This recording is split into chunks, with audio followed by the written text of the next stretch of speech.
Video yang beredar di media sosial memperlihatkan seorang pria berteriak kesakitan setelah disiram air keras di kawasan Gandus, Palembang.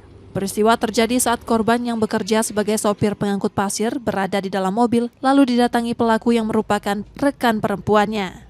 Akibat penyiraman air keras tersebut, korban mengalami luka bakar serius di tubuhnya.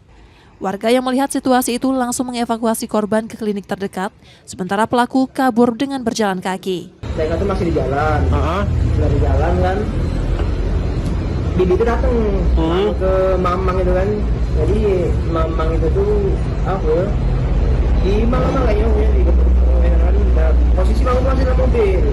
Nah pas kami datang posisi, nggak kena siram itu, jadi kami kurang tahu tuh langsung mana kan, nggak kena siram kan di dalam mobil belum siram. Peristiwa ini diduga dipicu persoalan asmara. Kasus tersebut telah dilaporkan ke Polsek Gandus Palembang dan polisi melakukan olah TKP di lokasi kejadian. Reski Oktora, Muklas Diferensial, Kompas TV, Palembang, Sumatera Selatan.